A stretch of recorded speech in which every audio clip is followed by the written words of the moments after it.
नमस्कार, we nation news देख रहे हैं आप। मैं हूं आपके साथ विपुल पांडे। आखिरकार जिस घड़ी का इंतज़ार था वो घड़ी आ ही गई। जी हां, 1 फरवरी को बजट पेश होने वाला था, जो कि आपको बता दें कि बजट पेश हो गया। बजट पेश होने के बाद लगातार लोगों की प्रतिक्रियाएं सामने आ रही हैं। तो इसी बीच हम अब इसी मुद्दे को लेकर आपको बता दें कि जो इसके बारे में बहुत ज़्यादा जानकारी रखते हैं और आपको इसके बारे में जो है बारीकी से समझा सकते हैं, इसीलिए आज हम चल कर आए हैं सेक्टर 60 में, जहां पर आपको बता दें कि हमारे साथ मनीष मिश्रा जी हमारे साथ जुड़े हुए हैं। वो आपको बताएंगे कि जो ये बजट आया है इससे किसको लाभ होगा और क्या क्या फ़ायदे हैं। सर, बहुत बहुत स्वागत है वी नेशन न्यूज़ पे। धन्यवाद। तो मैं आपको एक समरी बताता हूं कि ये जो बजट आया हुआ है, तो वो बजट वैसे तो ये देखा जाए तो निर्मला सीतारमण जी का सबसे शॉर्टेस्ट बजट है। तो उन्होंने बहुत कम समय में पूरी स्पीच को ख़त्म कर दिया और इस पूरे बजट में उन्होंने एक सरप्राइज़ बजट दिया। वो उसमें जो सैलरीड क्लास है या जो छोटे उद्योग वाले हैं या जो आम आदमी हैं, उसके लिए उन्होंने कुछ भी नहीं करा। जैसा कि एक्सपेक्टेड था कि जो टैक्स स्लैब है उसमें कुछ चेंज होगा या कुछ डिडक्शंस सरकार देगी। और मतलब जैसा कि हमें एक्सपेक्टेड था कि चूँकि कोरोना महामारी के दौरान पूरा बहुत सारा एक तरह से पेंडेमिक में बहुत सारे लोगों की जॉब्स चली गई या बहुत सारे लोगों की इनकम्स बंद हो गई। तो उसके चलते सरकार से एक्सपेक्टेशन थी आम जनता की कि जो मतलब डिमांड साइड पे, यानी कि लोगों के जेबों में जब पैसा जाएगा तभी लोग उसको खर्चा करेंगे और उससे हमारी इकोनॉमी में एक ग्रोथ आएगा, जिस पे सरकार ने बिल्कुल भी ध्यान नहीं दिया। और सरकार ने कहा कि भाई हम एक नए भारत के निर्माण के लिए काम कर रहे हैं और हम एक लंबी सोच के साथ काम कर रहे हैं, तो अभी हम इस छोटे मोटे मुद्दे पे ध्यान नहीं देंगे।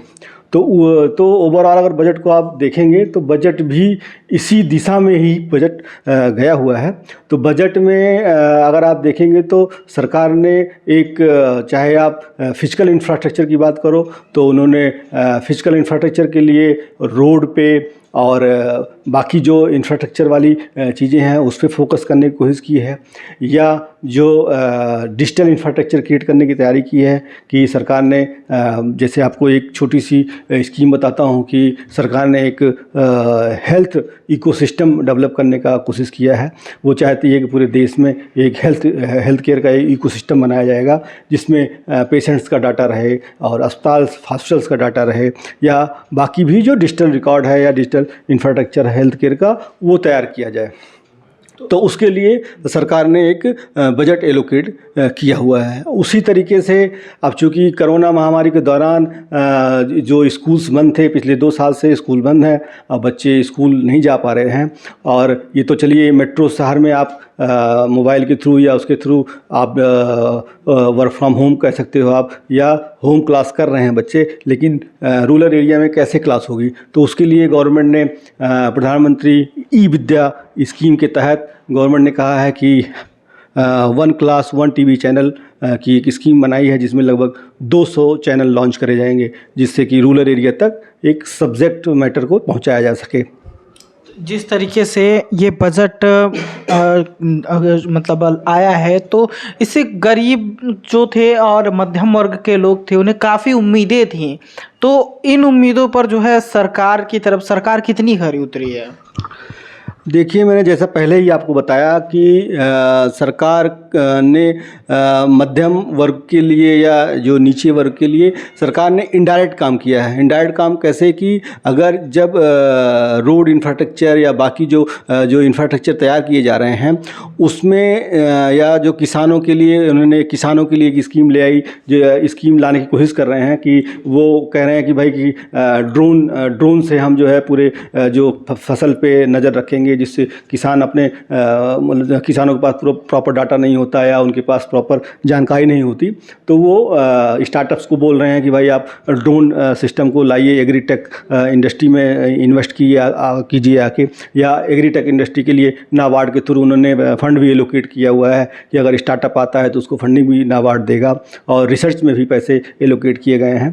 तो गवर्नमेंट कह रही है कि आप जो किसान हैं, किसान की जब आय बढ़ेगी इस तरीके से तो उसके पास आय पहुंचेगी, या जब रोड इंफ्रास्ट्रक्चर होगा तो उसमें इमीडिएट सीमेंट चाहिए होगा, लोहा चाहिए होगा या लेबर चाहिए होगी, तो यहाँ से आपको जनरेट होगी इनकम। तो सरकार ने डायरेक्ट तो आपको नहीं दिया है, लेकिन इनडायरेक्ट देने की कोशिश की है पूरी तरीके से। तो जैसे कि बजट आने के बाद निवेश की अगर बात किया जाए तो कहाँ पे ऐसा मतलब कौन सा ऐसा सेक्टर है जहाँ पे निवेश करना बेहतर होगा? निवेश के पॉइंट ऑफ व्यू से तो आप कह सकते हैं कि सरकार का जो पूरा फोकस है वो डिजिटल इंडिया और आत्मनिर्भर भारत पे सबसे मेजर फोकस है। तो आप जो भी मैन्युफैक्चरिंग सेक्टर है, मतलब सरकार का, जैसे एक सरकार ने जो डिफेंस में एक किया है कि वो सरकार कह रही है कि लगभग 60% जो सोर्सिंग होगी वो आप देसी कंपनी से कीजिए, जो भी डिफेंस का जो भी कुछ खरीदना है आपको। तो मतलब इसका मतलब ये है कि सरकार चाहती है कि हम जो देसी कंपनियां हैं, यानी कि जो इंडियन कंपनियां हैं, आत्मनिर्भर भारत के तहत उनको जो है प्रमोट किया जाए। तो आप मैन्युफैक्चरिंग सेक्टर में निवेश कर सकते हैं, इंफ्रास्ट्रक्चर सेक्टर में निवेश कर सकते हैं, और सबसे ज़्यादा तो जैसे आईटी इंडस्ट्री हैं, या आईटी से जो बेसिकली आप कह सकते हो कि जो नई इंडस्ट्री आ रही हैं, जैसे आर्टिफिशियल इंटेलिजेंस हो गया, या फिनटेक इंडस्ट्री हो गई, या मतलब इस टाइप की जो नई जो इंडस्ट्री आ रही हैं, आप इनमें निवेश कर सकते हैं और पैसे बना सकते हैं। तो बजट आने के बाद कौन से ऐसे मतलब सामान हैं जिन्हें महंगा किया गया, कौन से ऐसे सामान हैं जिनमें करों में छूट हुई हो, या फिर ऐसा कुछ? देखिए, इसके बारे में बहुत ज़्यादा अभी स्टडी तो नहीं कर पाए हैं, लेकिन अगर मैं मोटा मोटा बताना चाहूँगा कि सरकार ने कोशिश की है कि जो इलेक्ट्रॉनिक आइटम जैसे मोबाइल हो गया, या कुछ फार्मास्यूटिकल आइटम में, या मतलब इस टाइप के आइटमों में जो है इंपोर्ट ड्यूटी पे काम करके उससे जो है डोमेस्टिक मैन्युफैक्चरिंग को बढ़ावा देने का काम किया है। तो आप देखेंगे कि जैसे जो इंडिया में बनने वाली चीज़ें हैं, जो अब बनना शुरू हुई हैं, असम्बल होना शुरू हुई हैं, चाहे आप सेमीकंडक्टर इंडस्ट्री बोलिए, या मोबाइल इंडस्ट्री बोलिए, या इस टाइप की जो इंडस्ट्री हैं, उस पर गवर्नमेंट ने फोकस किया है।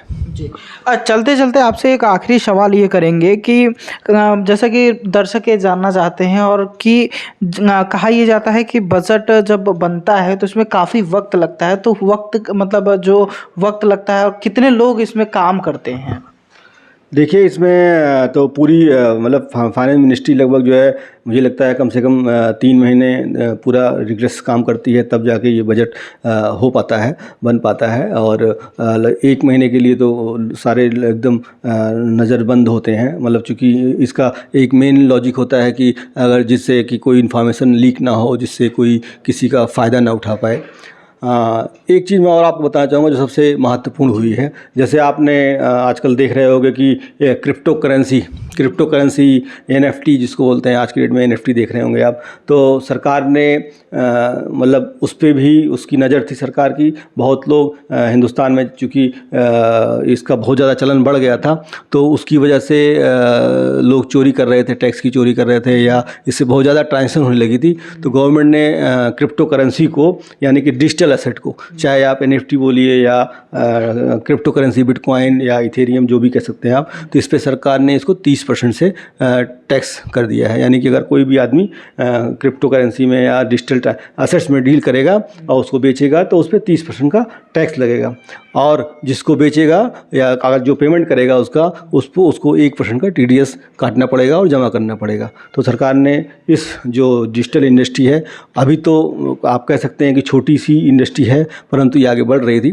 और उसी श्रृंखला में RBI ने अभी 1 महीने पहले ही इस पे फिनटेक का कमेटी बनाई थी, और जिसके तहत तो RBI ने ये मतलब फाइनेंस मिनिस्टर ने ये ऐलान किया हुआ है कि 2023 तक हम अपनी खुद की डिजिटल करेंसी लॉन्च करेंगे, जो आरबीआई ने आरबीआई को गाइडलाइन दी गई है।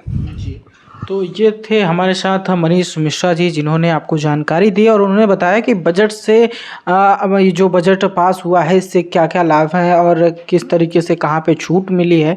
तो कहीं ना कहीं जो है एक तरीके से आपको बता दें कि लोगों को राहत मिली है, कुछ सामानों में जैसे कि छूट मिला है और कुछ चीज़ों में जैसे कि महंगाई में बढ़ोतरी भी हुई है।